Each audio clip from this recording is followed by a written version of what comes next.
Start చేయండి. ఓం సహనావవతు సహనౌ భునక్తు సహ వీర్యం కరవావహై తేజస్వినావధీతమస్తు మా విద్విషావహై. ఓం శాంతి శాంతి శాంతి. ఓం నమస్తే. ఓం నమస్తే అండి. మనం ఇప్పుడు అష్టాధ్యాయి ప్రథమ వృత్తి చూస్తున్నాము. ఇందులో మనకి 5 సూత్రాలు చెప్పుకున్నాము. మొదటి 5 సూత్రాలు అవును.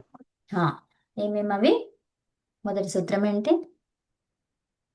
వృద్ధిరాదై తర్వాత అదేం పునః తర్వాత ఇకో గుణ వృద్ధి తర్వాత ధాతులోక ఆర్ధధాతుకే తర్వాత ఇంగితి చ. ఇంగితి చ. తర్వాత అంతేనా? అంతే మేడం, 5. ఓకే, ఉత్తమం. ఈరోజు 6వది చెప్పుకుందాం. ఓకే, ఇంకా ఇందులో ఒకటి ఉన్నట్టుంది కదా, ఒకటి అయిపోయాక అంతేనా? అయిపోయినాయి.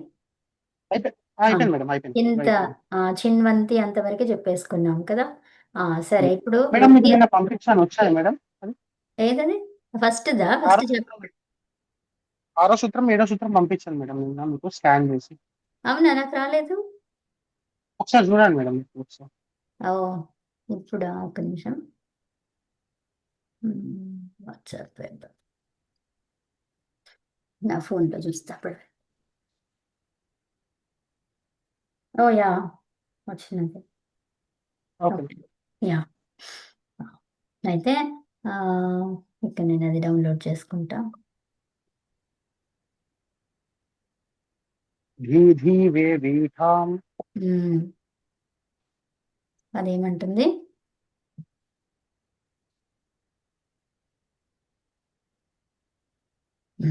సరే, ఇప్పుడు సో ఫస్ట్ వృద్ధి రాదైచ్ అన్నాం కదా. సో వృద్ధి రాదైచ్ అనేది సంజ్ఞా సూత్రం కదా. తర్వాత ఇంకోటి గుణము. అదేం గుణ? గుణం. అదేంటి, ఎలాంటి సూత్రం అది? అది కూడా సంజ్ఞా సూత్రం, పేరు పెట్టినటువంటి సూత్రం. అవునా? తర్వాత ఇంకేమన్నా మూడోది? ఇకో గుణ వృద్ధి. అదేంటిది? అది ఎలాంటి సూత్రం అది? అది పరిభాష. ఏంటది? పరిభాషా సూత్రం. ఎందుకు గుణం ఎక్కడ చెయ్యాలి అంటే ఎక్కులకి చెయ్యు, వృద్ధి ఎక్కడ చెయ్యాలి అంటే ఎక్కువ వర్ణాలకి చెయ్యు అని చెప్తుంది అది. అవునా? అంటే విధి సూత్రానికి తోడయ్యేటువంటిది, విధి సూత్రానికి ఉపయోగపడేటువంటిది. విధి సూత్రంలో సరిగ్గా మొత్తం కంప్లీట్ గా లేకపోతే, మనకు అసందిగ్ధంగా ఉంటే, అప్పుడు పరిభాషా సూత్రాలు వచ్చి ఇక్కడ ఉన్నది ఇక్కడ చేసుకో అని చెప్తుంది అనమాట. ఓకేనా? తర్వాత తర్వాత 4వ సూత్రం వచ్చేసి ఏమన్నాము? నా ధాతులోక ఆర్ధధాతుకి. అదేమంటుంది అంటే ధాతువులో ఏదైనా భాగము లోపిస్తే దానికి, అది ఏ ధాతువులో? ఆర్ధధాతుక ప్రత్యయం పరంగా ఉంటే. అవునా?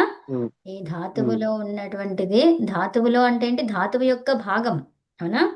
సో నా ఏమన్నాము? నా ధాతు లోప అంటే ధాతువులో ఉన్నటువంటి భాగం అన్నమాట. మొత్తం ధాతువే లోపిస్తే ఇంకేముంటది? ఏముండదు, రూపమే ఉండదు కదా.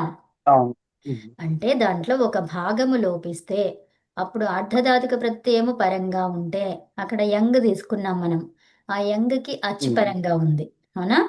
సో అప్పుడు ఏమైంది? అక్కడ గుణము కాదు అని చెప్పుకున్నాం. నా ధాతులోప ఆర్ధధాతుకే. దానికి పూర్వం ఏమన్నారు? ఇకో గుణ వృద్ధి, ఇక్కులకి గుణం చేసుకోవచ్చు, వృద్ధి చేసుకోవచ్చు అని చెప్పారు కదా. అయితే మనము ఏం చూసుకున్నాము? ధాతువు ఏం తీసుకున్నాము అక్కడ? గుణం వచ్చే ధాతువులు ఏమున్నాయి?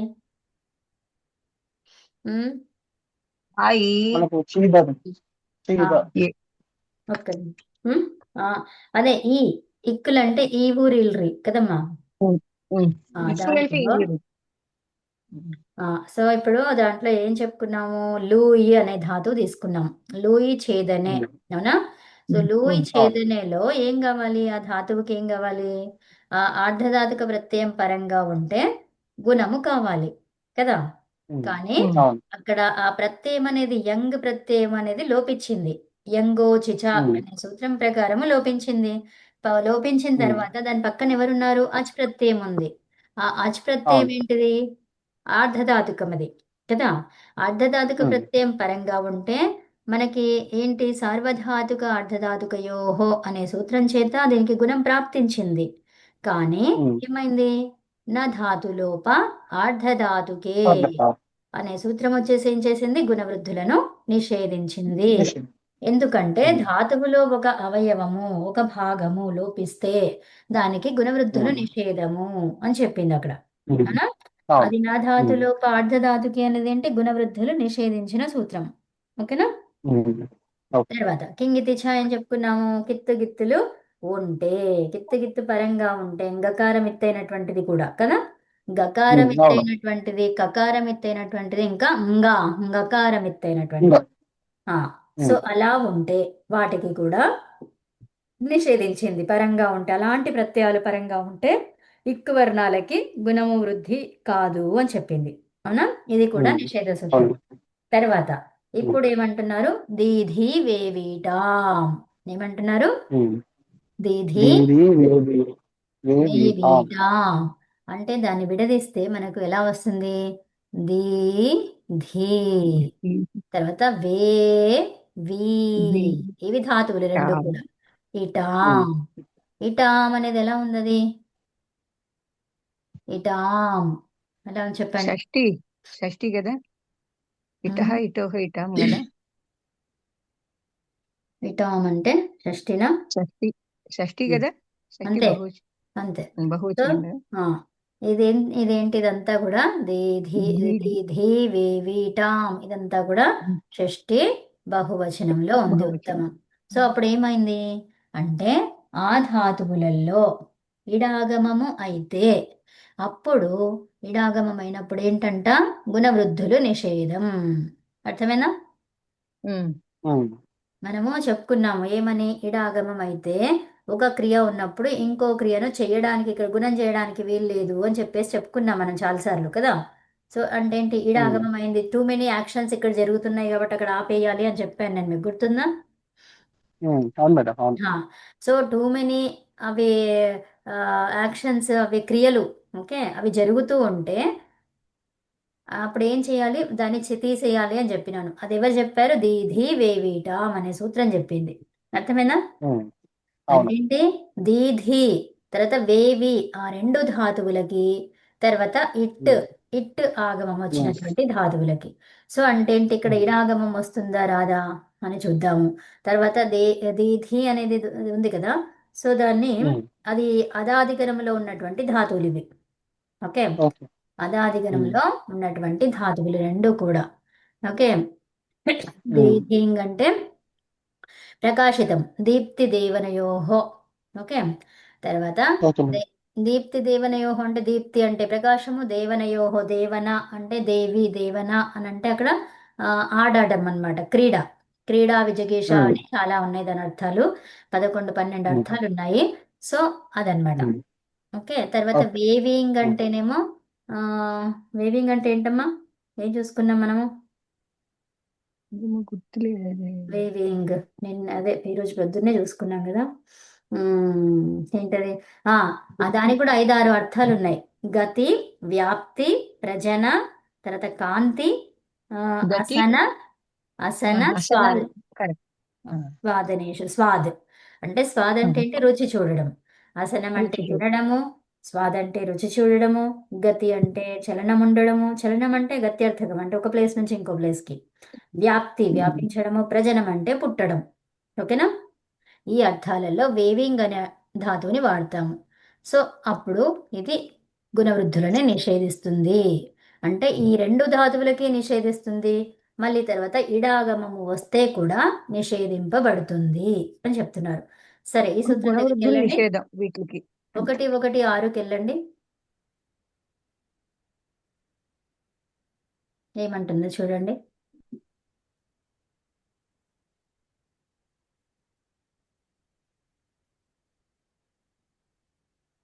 ఉమ్. చదవండి. దీది వేవీటాం. ఉమ్, దీది చ వేవీ చ ఇద్ ఉమ్, చ.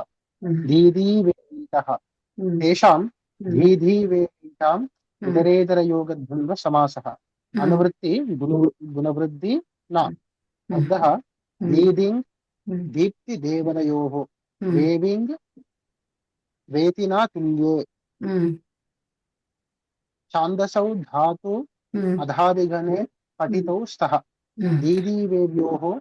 ఇతశ్చ ఏ గుణవృద్ధి ప్రాప్నుతస్తే న భవతः ఉదాహరణ ఆదిధ్యానం ఆదిధ్యకः ఆవేవ్యనం ఆవేవ్యకः పఠిత కనిత. ఉమ్. సో ఇక్కడ ఏం చెప్తున్నారు అంటే ఈ రెండు ధాతువులు కూడా ఎక్కడ వాడతారు? వేదములోనే వాడతారు. ఓకే. ఉమ్, కాబట్టి ఇది మనకి మామూలుగా ఇందులో ఉండదన్నమాట. ఈ రూపాలు మనకు కనిపించవు. ఓకే, వేదములోనే ఉమ్, ఉంటాయి ఇవి. సో ఈ వేదంలోనే ఉమ్, వాడేటువంటి ధాతువులు ఇవి రెండు కూడా. ఓకేనా? ఓకే. ఆ ఉమ్, తర్వాత ఇకో గుణవృద్ధి నా అంటే ఏంటి? అక్కడ కాదు అని చెప్తున్నారు. అవునా? ఉమ్, దీధి అవునండి. ఏభ్యోహో ఈ రెండు ధాతువులకి ఇటశ్చ ఇకహ స్థానే ఇట్ వచ్చినప్పుడు దానికి పూర్వంలో గాని పరంలో గాని ఇప్పుడు ధాతువులో ఇక్కడ ఏం లేదు. ఇక్కడ ఇకారం ఉంది, ఉమ్, తర్వాత అచ్చు ఉంది. అప్పుడు ఏమైంది? అవును. ఇప్పుడు తర్వాత అచ్చు ఉంటే అప్పుడు ఏం కావాలి? ఏదో ఒక సంధి అయితే జరగాలి కదా. ఉమ్, మరి అది ఏ అవును. సంధి ఉంటది? ఆర్థధాతుక ప్రత్యయం గాని సార్వధాతుక ప్రత్యయం గాని ఉంటే ఇట్టు ఉంటే అప్పుడు ఏమైంది? సార్వధాతుక అర్ధధాతుకయోహో లేదంటే పుగంతలగు ప్రత్యయ రావడానికి వీల్లేదు. ఇట్ అంటే ఇకారం అవును. ఒకటి ఉంటది, తర్వాత ఇక్కడ ఉమ్, ప్రత్యయం ఉంటది. అవునా? తింగ్ ప్రత్యయం ఏదన్నా అవును. ఉంటుంది. సో అప్పుడు ఏమైంది? ఉమ్, అప్పుడు మనకి ఆ ఉందనుకోండి, అతి అంతి అలా ఉన్నాయనుకోండి, తర్వాత వేరే ల్యుట్టు ఉమ్, గాని అలా ఏదైనా తీసుకొచ్చాము, అనా వచ్చింది. ఈ ల్యుట్టు ఏంటిది? ఉమ్, ఆర్ధధాతుకం. ఆర్ధధాతుకం కాబట్టి ఉమ్, ఇక్కడ గుణం కావాలి కదా. ఉమ్, సార్వధాతుక అర్ధధాతుక యోహో అనే సూత్రం చేత గుణం కావాలి. కానీ అవును. ఇదేమంటుంది? దీధివేవీటాం అంటే ఇట్టుతో వచ్చిన ఇకారానికి గుణం చేయడానికి వీల్లేదు అని చెప్పింది. ఓకే. అర్థమేనా? ఉమ్? ఉమ్. అంటే ఇట్టుతో ఇక్కడ వచ్చే ఈకారానికి గుణం ఆ, చేయడానికి వీల్లేదు. మళ్ళీ దీధివేవిలో ఏంటి? ఇక్కడ ఈ రెండు ధాతువులు సపరేట్. ఇట్టుతో వచ్చింది ఒకటి, ఈ రెండు ఉన్న ఉమ్, ధాతువులలో కూడా గుణం చేయడానికి వీల్లేదు. ఓకే. అవును. ఇప్పుడు ఉమ్, ధీ అనేది ఉంది.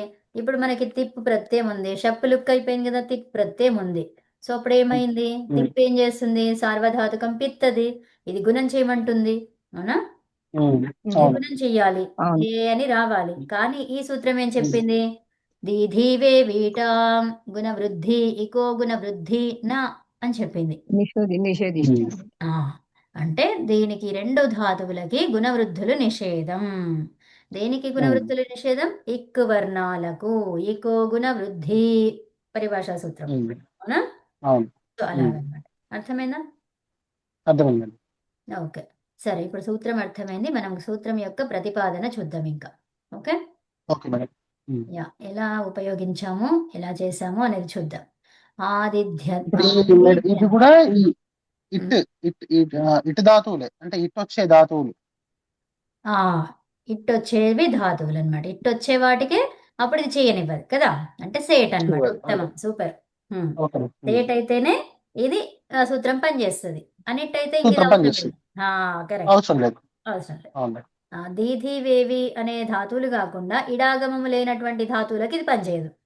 ఇడాగమం ఉమ్, ఎక్కడైతే అవుతుందో అక్కడ ఈ పనిచేస్తుంది, గుణం చేయనీయకుండా. అంతే. ఓకే. ఓకే. అర్థమేనా? Clear madam. ఉత్తమం, ఉమ్, సూపర్. యా.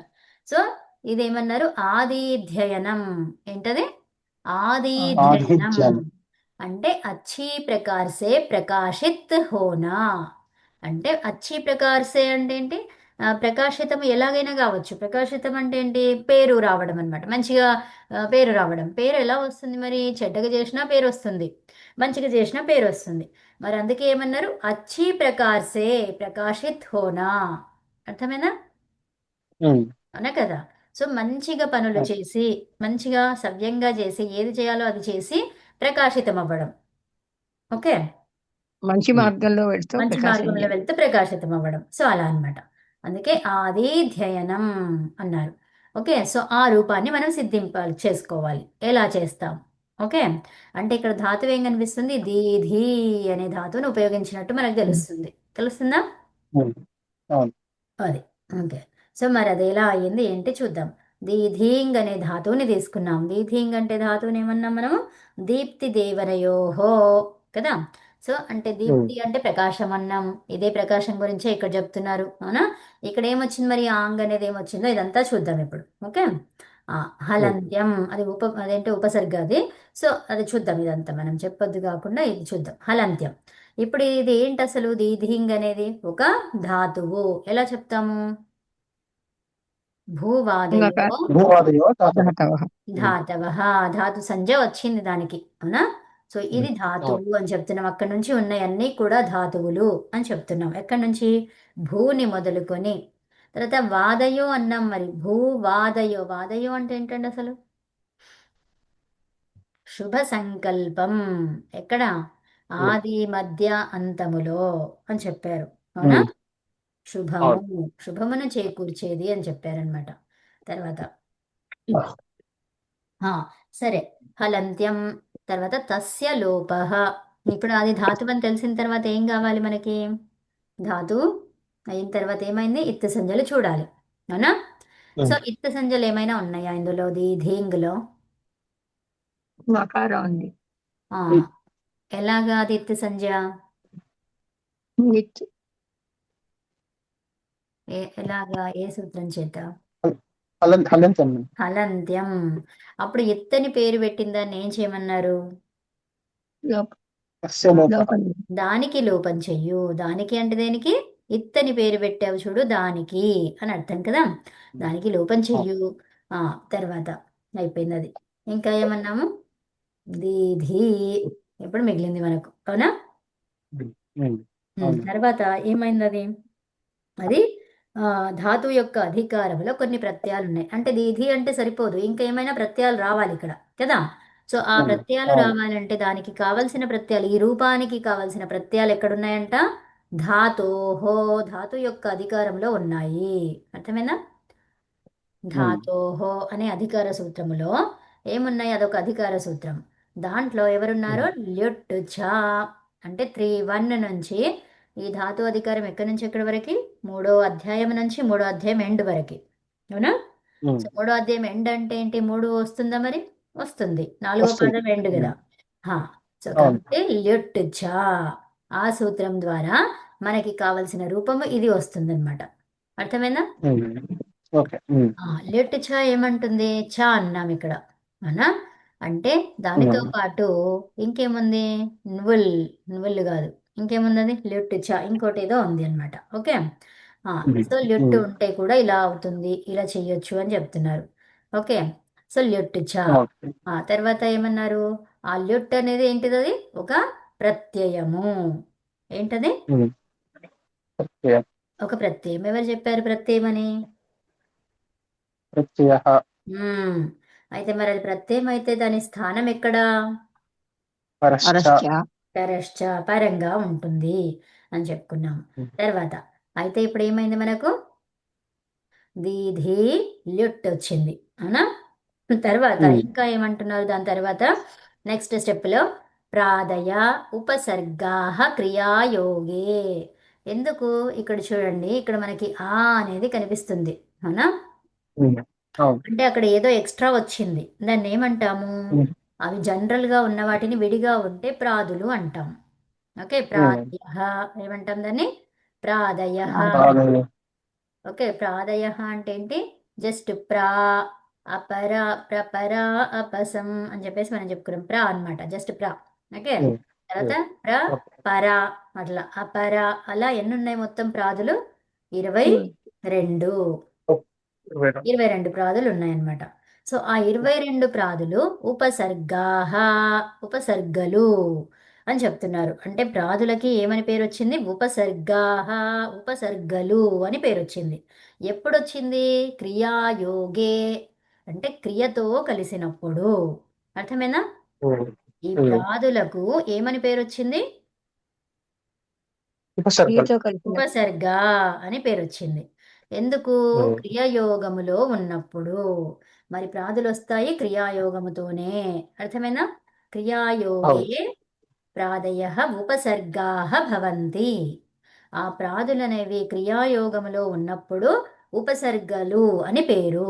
అర్థమైనా? సో ఉమ్. ఇది ఎలాంటి సూత్రం అన్నమాట ఇప్పుడు? ఇది సంజ్ఞా సూత్రమే. ఆ, సంజ్ఞా సూత్రం. ఏం సంజ్ఞ ఉమ్, గురించి చెప్తుంది అది? ఉపసర్గాహ. ఉపసర్గలు ఉపసర్గ అంటే ఏంటి? ఏం చెప్తారు మీరు? ప్రాదులు ఉపసర్గలు.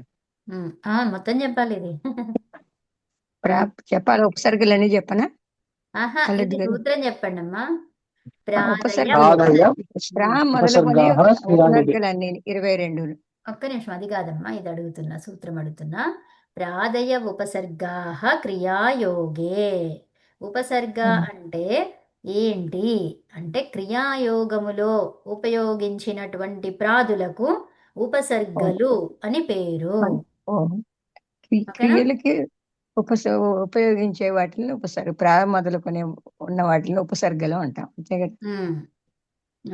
తర్వాత इस सूत्र से आंग की उपसर्गा संज्ञा होकर ते ఎక్కడొస్తాయంట? ప్రాగ్ ధాతో హో. ప్రాక్ అంటే ముందు. ఓకే, ముందు అంటే దేనికి ముందు? ఈ ధాతువుకి ధాతువుకి ముందు. అంటే పూర్వంలో. ముందు అంటే మళ్ళీ అది కన్ఫ్యూజ్ అవుతుంది. పూర్వంలో. ఓకే, ప్రాక్ అంటే పూర్వం. సో తే తే అంటే ఏమి? ప్రాదయ. ఈ ప్రాదయాలు ఏవైతే ఉన్నాయో ఉపసర్గతో చేస్తున్నప్పుడు దానికి ఏమని పేరు? అదే క్రియాయోగంలో చేస్తే ఉపసర్గ అని వచ్చింది కదా. సో ఆ ఉపసర్గ అనేవి ఎక్కడుంటాయంట? తే ప్రాగ్ ధాతోహో. ధాతువుకి పూర్వములో. అర్థమేనా? అదొక సూత్రం. తే ప్రాగ్ ధాతోహో. ఓకే, సరే, ఇప్పుడు మీరు ఇక్కడికి వెళ్ళండి. ప్రాదయ ఉపసర్గాః క్రియాయోగే, అక్కడికి వెళ్ళండి. అట్లాగే ల్యుట్ చా కూడా చూద్దాం. ఓకే, ఇది ఫస్ట్ చూశాక 1:4:58.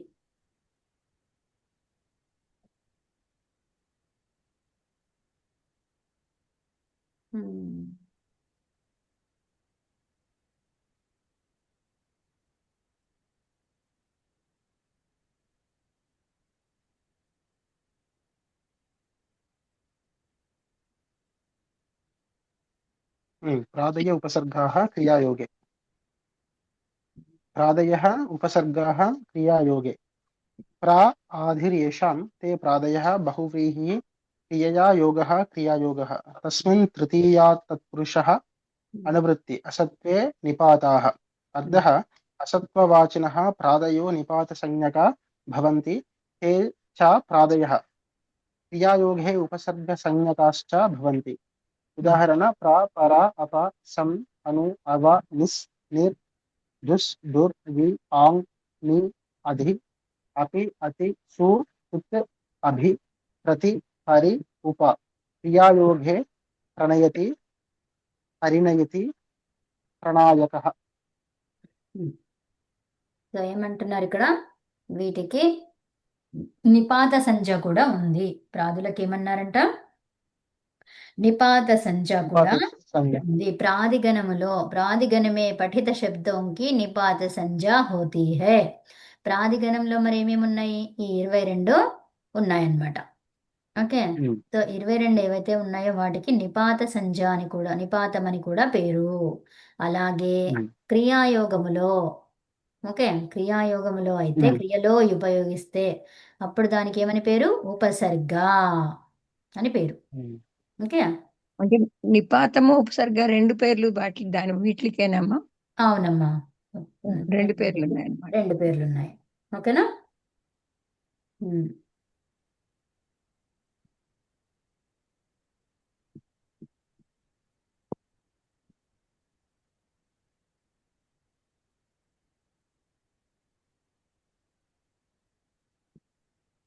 నేను ఇది పంపిస్తా అనుకున్నా, పంపలేదు. సో ప్రాదిగణంలో ఉన్నటువంటివి ఈ ప్రాదయ ఏవైతే ఉన్నాయో వీటికే నిపాతాలు అని పేరు అనమాట. ఓకేనా?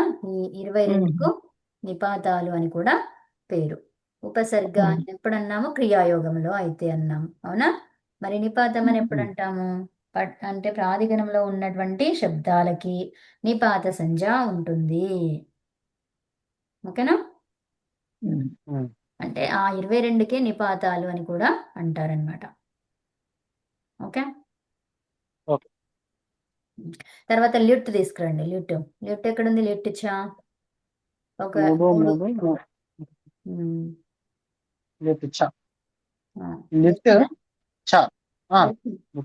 తీసి పెట్టేయండి అప్పుడే. అనువృత్తి నపుంసకే భావే धातोः प्रत्ययः परश्च. अर्थः नपुंसकलिङ्गे भावे धातोः लिट् प्रत्ययो भवति। उदाहरण हसनं छात्रस्य शोभनं शयनम् आसनम्।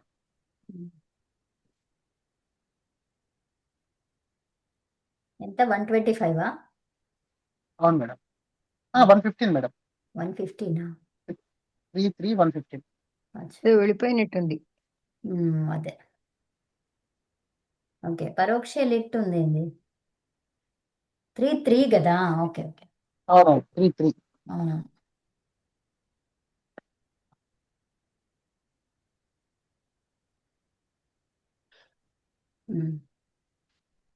ఇక్కడ లిట్ చా ఏమంటుంది అది ల్యూట్ చ. లిట్ అనేది ప్రథమా విభక్తి ఏకవచనము చ అనేది అనువృత్తి నపుంసకే భావే ధాతోహో నపుంసకే భావే క్తా ప్రత్యయం వస్తుంది అని చెప్పుకున్నాము అందుకని ఇక్కడ లిట్టులో కూడా అని చెప్తున్నారు ఓకేనా క్తా ప్రత్యయం వచ్చినప్పుడు నపుంసకలింగం ఏర్పడుతుంది అట్లాగే లిట్ ఉంటే కూడా అని చెప్తున్నారు ఓకే నపుంసకే భావే ధాతోహో ప్రత్యయ పరశ్చ అనువృత్తి ఏమంటున్నారు నపుంసకలింగే భావే లిట్ ప్రత్యయో భవతి అందుకని మనకి ఏమన్నాము ఆది ఏమన్నాము ఇక్కడ ధ్యానమా ఆదిధ్యానం అన్నాం అవునా ఆదిధ్యానం అవునా నమ్మని వచ్చింది ఇక్కడ ఎందుకు వచ్చింది నపుంసకలింగంలో వస్తుంది అనమాట దాని రూపం అంతా కూడా ఇప్పుడు మనం పఠనం ఖాదనం ఇలా అంటున్నాం చూడండి అదంతా కూడా ఎక్కడి నుంచి వచ్చింది లిట్ అనమాట నపుంసకలింగ రూపాలు వస్తూ ఉంటాయి దాంట్లో ఓకేనా ధాతు ల్యూట్ చేత నపుంసకలింగా అని చెప్తుంది కదమ్మా. దాంతో వచ్చినటువంటి శబ్దాలు నపుంసకలింగంలో చేసుకుంటాము అది ఓకేనా అయితే ఇప్పుడు దానికోసం లిట్ ఇచ్చా తీసుకొచ్చాము తే ప్రాగ్ధాతోహో ఇంతవరకు అర్థమైంది కదా తే ప్రాగ్ధాతోహో అంటే ఇవి తే అంటే ఉపసర్గలు ఎక్కడొస్తాయంట ప్రాక్ అంటే పూర్వములో దేనికి ధాతోహో ధాతువుకి పూర్వములో ఆ ఉపసర్గలు అనేవి వస్తాయి ఉపసర్గల ప్లేస్ ముందే ఎందుకుంది అంటే ఏం చెప్తారు మీరు ప్రాదయ ఉపసర్గాः క్రియాలోపి తే ప్రాగ్ధాతోః తే ప్రాగ్ధాతోహో అవి ధాతువుకి పూర్వములో వస్తాయి ప్రాదయ క్రియాయోగే కదా, క్రియల్లో ముందు వస్తుంది. అమ్మమ్మ అది కాదు ఇది చెప్పండి తే ప్రాగ్ధాతోహో ఏంటిది ఏం చెప్తుంది అవి ధాతువుకి ముందు వస్తాయి అని చెప్తుంది ఓకే నెక్స్ట్ అర్థమైందమ్మా ఇది ఇక్కడ ప్రాదయ ఉపసర్గాః క్రియాయోగే ఇదేం చెప్తుంది ఉపసర్గలేంటో చెప్తుంది ఉపసర్గ అంటే దేన్ని అంటావు అనేది చెప్తుంది తర్వాత తే అవి అవి అంటే ఇవి ఉపసర్గలు ఎక్కడుండాలంట ధాతువుకి పూర్వములో అంతే సో ఇప్పుడు మనకి ఏమి ఉపసర్గ తెచ్చుకున్నాం ఇక్కడ ఆంగ్ ఎందుకు మనకి రూపం ఏముంది అక్కడ ఆదిధ్యయనం ఆదిధ్యయనం అనా ఆదిధ్యనం ఆదిధ్యనం ఆదిధ్యనం మంచి మంచిగా ప్రకాశించడం ముందు ఆది అంటే ఆదిధ్యనం ఓకేనా ఆదిధ్యనం అనేది ఏమైంది ఇక్కడ ఆంగ్ అనే ఉపసర్గ వస్తేనే మనకు అది వస్తుంది ఆంగ్ దీధి ల్యుట్ ఇలా ఉంది ఇప్పుడు మనకి రూపం అవునా ఓకే ఏమైంది ఈరోజు యాక్టివ్గా లేరు నేనా మేడం లేదు మేడం యాక్టివ్గానే ఉన్నాను. ఓకే సరే ల్యుట్ ఓకే ఓకే ల్యుట్ ఉంది కదా సో ల్యుట్లో మరి ఎక్కడైతే ఏవైతే కొత్తగా వస్తాయో వాటిలో ఫస్ట్ మనం ఏం చూడాలి నిత్య సంజ్ఞలు చూడాలి ఏమున్నాయి అక్కడ లిట్టులో టకారము లకారము లకారము రెండు ఎలా నిత్య సంజ్ఞలు అయ్యాయి చెప్పండి టకారము ఫలంత్యము తర్వాత ఇక్కడ ఆంగ్లో ఏమైనా ఉన్నాయా చూస్తామా చూడమా అందులో కూడా చూస్తాము చూస్తాం మేడం అవును ఆంగ్లో కూడా గకారము సంజ్ఞ ఫలంత్యంతో సో ఇప్పుడు ఏమైంది మనకి ఏం మిగిలింది ఆదిధి తర్వాత యు ఓకే ఏం మిగిలింది ఆదిధి యు ఇలా ఉంది సో అప్పుడు ఒక సూత్రం వచ్చింది ఎవరు వచ్చారు యువోర నాకౌ అంటే యు ఉంటే ఊ ఉంటే అని చెప్తుంది అది. యు ఉమ్. ఊ ఉంటే అన అక నా అక్క అన్న అన్న అక్క అంతే. అక అక్క వస్తాయి అని చెప్తుంది. అంటే యు ఫస్ట్ ఉమ్. చెప్పారు, దాని తర్వాత ఏమన్నారు, యుగు తర్వాత అన అన్నారు. అంటే దేనికి ఏది అని పేరు అంటారు. చెప్తారు? ఈ రెండు ఇలాగా. ఉకారానికి అన్న, ఆ, ఉకారానికి అక్క. ఆ, ఎలా చెప్పారు అది? యథాసంఖ్యం అనా ఉమ్. యథాసంఖ్యం అవును. అనుదేశః అందుకే సమానం సమానాం. సమానం. ఉమ్, సమానాం. యథాసంఖ్యం అనుదేశ సమానం. సమానం. ఆ, ఎందుకు సమానం అంటలేరు? అది సమానాం అనేది ఏంటిది? షష్ఠి విభక్తి. సమాన అనే ఉమ్. శబ్దానికి సమాన అనేది శబ్దం అది. దానికి షష్ఠిలో ఏమొస్తుంది? ఉమ్. అకారాంత దీర్ఘ శబ్దం కాబట్టి నుట్ సమా నుట్టాగమం వస్తుంది. నుట్టాగమం వస్తుంది ఉమ్. అది. అయితే అప్పుడు ఏమైపోయింది అది? ఉమ్. నుమ్మ నుట్ట ఏదో వస్తుంది ఇక్కడ. నకారం వస్తుంది అనమాట. అప్పుడు ఏమైంది? ఉమ్. ఆమ అనేది నుట్టే. ఎందుకంటే ఇక్కడ ఆమ్కి పూర్వంలో వచ్చింది కాబట్టి నుట్టు. ఉమ్. సో టకారం నకారం పోయిన నిత్య. ఉకారం పోయిన తర్వాత నకారం వెలిగింది. సో అప్పుడు ఏంది? సమానా ఉకారం తర్వాత అమ్మ. ఉమ్, నామ్. ఉమ్.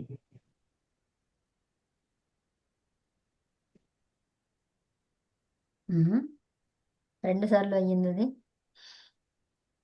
రెండు సార్లు అయితే ఒక నా పోయిందా? సో అలా సమానాం నామ్ అని వస్తుంది. ఆకారాంత శబ్దాలకి నకారం వస్తుంది అనమాట. ఇక్కడ రెండు ఉన్నాయి కాబట్టి ఒక నకారానికి లోపం జరిగి ఉంటుంది. ఓకే. ఉమ్.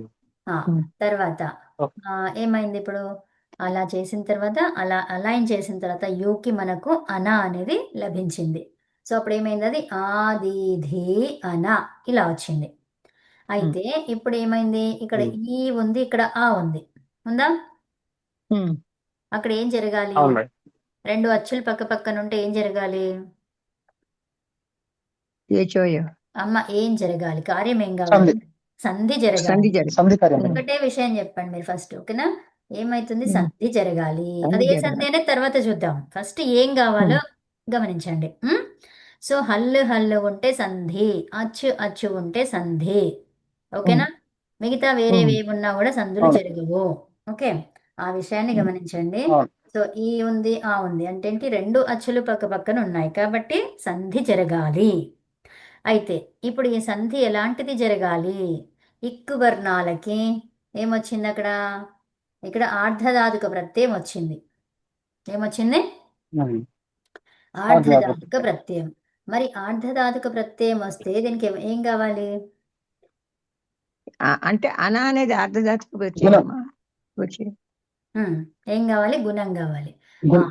సార్వధాతుకం అంటే ఏంటో తెలిసిన తర్వాత మిగిలిందంతా ఏంటమ్మా? ఆర్ధధాతుకం. అర్ధధాతుకం. Right right.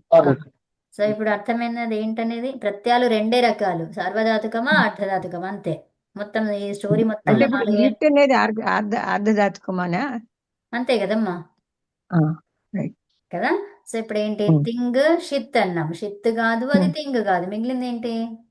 శేషం. శేషం ఏముంటది? ఆర్ధధాతుకం. అర్థమైందా? ఆర్ధధాతుకం శేష అనే సూత్రం ప్రకారం ఏమైంది? అది ఆర్ధధాతుక సంజ్ఞ వచ్చింది దీనికి, ల్యుట్కి. అప్పుడు ఏమైంది? మరి ఆర్ధధాతుకమా సార్వధాతుకమా పరంగా ఉంటే ఏం చేయాలి? పూర్వంలో ఇక్కు వర్ణాలకి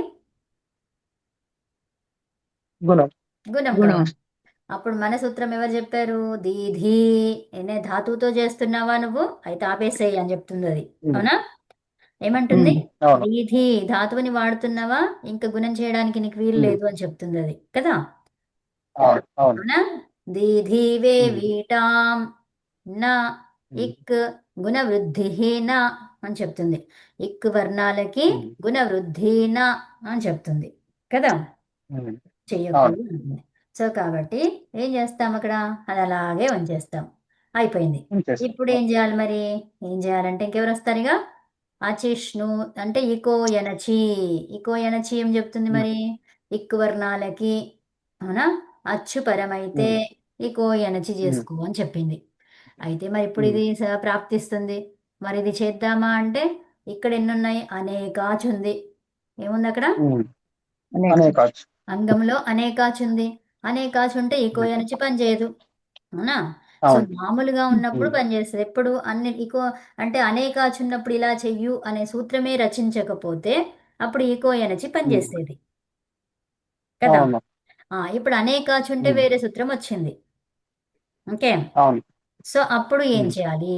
ఇంకోటి ఇది కూడా ఉంది. ఏమది?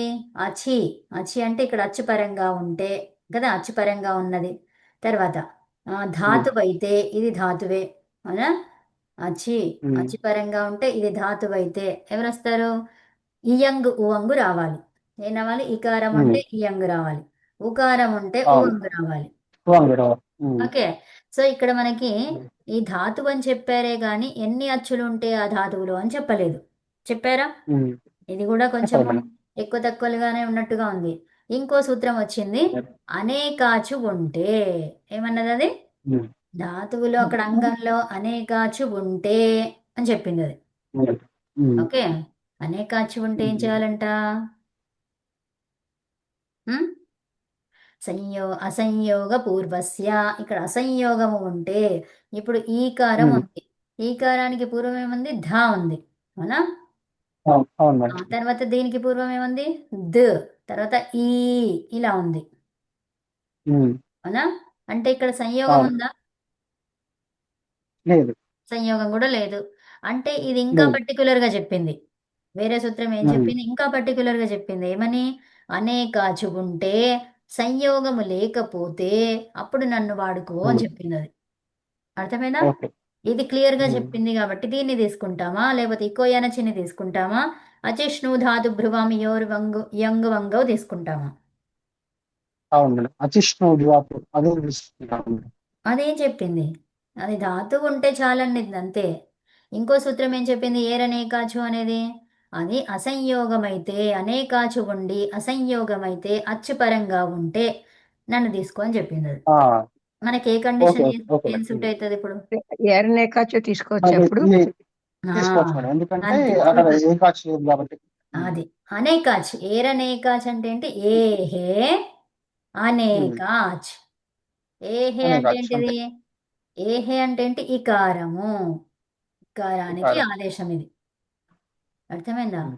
ఇకార ఓకే. ఆదేశానికి అనేకాచు ఉన్నటువంటి ఇకారమైతే, అంగంలో అనేకాచు ఉన్నటువంటి ఇకారమైతే దానికి ఏమంట? సంయోగము లేకపోతే, ఆ ఇకారానికి పూర్వంలో సంయోగము లేకపోతే, పూర్వం ఇకారాన్ని అంటబెట్టుకుని ఏముంది? ధకారం ఒకటే ఉంది, ఉమ్. సంయోగం లేదు. లేదు. లేదు కాబట్టి ఉమ్. ఏమన్నారు? దీన్ని వాడుకో అని చెప్పారు. ఇప్పుడు ఈ సూత్రంలో మనకి చెప్పినవన్నీ ఉన్నాయి, అవునా? ఉమ్. అనేకాచు ఉంది, అవును. తర్వాత అసంయోగం ఉంది. సంయోగం లేదు అక్కడ. సంయోగం ఉమ్. లేదు అని అవును. చెప్పడానికి ఏమంటాం? అసంయోగం, అవునా? సో ఉమ్. అసంయోగం ఉంది. అవును. మళ్ళీ తర్వాత ఈకారాంత ధాతువై ఉండాలి. ఉందా? ఉంది. ఉంది. అచ్చుపరంగా ఉండాలి. ఉంది. ఉంది. అచ్చుపరంగా ఉంది. ఉమ్. అన్ని సూట్ అయినాయి. సో ఇందులోనేమో అంత క్లారిటీ ఉమ్. లేదు. ఈకో ఎనర్జీ మామూలుగా నార్మల్ గా చెప్పినట్టే ఉన్నది. ఇక్కు వర్ణాలకి అచ్చుపరం ఉంటాయి అని చెప్పారు అంతే. అవును. ఏ పర్టికులర్ ఏంటి అనేది ఏం ఉమ్. డీటెయిల్స్ లేవు అక్కడ. ఇక్కడ కొన్ని డీటెయిల్స్ ఉన్నాయి. ఏంటది? ధాతువై అవును. ఉండాలి, అవునా?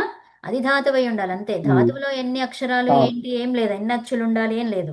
ఇక్కడేమో ఆ ధాతువులో అవును. అనేకాచు ఉండాలి, తర్వాత అది ఇకారాంతమై ఉండాలి, వికారం. ఆ తర్వాత ముందు దానికి పరంగా తర్వాత అచ్చు అచ్చు ఉండాలి, పరంగా ఉమ్. ఉండాలి. తర్వాత ఇంకా సంయోగం ఉండొద్దు. ఇకారానికి ఉమ్. ఉండదు. పూర్వంలో సంయోగం ఉండొద్దు. ఉమ్. రైట్. ఇప్పుడు మరి ఇవన్నీ అవును. సూట్ అయినటువంటిది ఉంది, అవునా? ఉమ్. అలా ఉన్నప్పుడు అవును. ఎన్ ఆదేశం ఏం చెప్పింది? అలా ఉన్నప్పుడు ఉమ్. ఎన్నుని తెచ్చుకో అంటే ఈకారానికి ఏమొస్తుంది? ఉమ్. యకారం. మరి ఎర్ర. ఎర్ర. ఇకో ఎనచి చెప్పినది కూడా అంతే కదా. ఇకో ఎనచి కూడా ఏం చెప్పింది? ఎన్నే అంతే. తెచ్చుకో అన్నది. అది కూడా అక్కడ ఎన్నే అదే తెచ్చుకో. కండిషన్స్ చెప్పింది. లేవు. అవును. కానీ అక్కడ కండిషన్స్ ఏమీ లేవు ఉమ్. అక్కడ, జస్ట్ నార్మల్ గా ఇక్కడ ఉంది. ఉన్నాయి. ఆ, ఏమి లేదు. ఉమ్. అర్థమైనా? ఉమ్. అక్కడ వచ్చింది, ఇక్కడ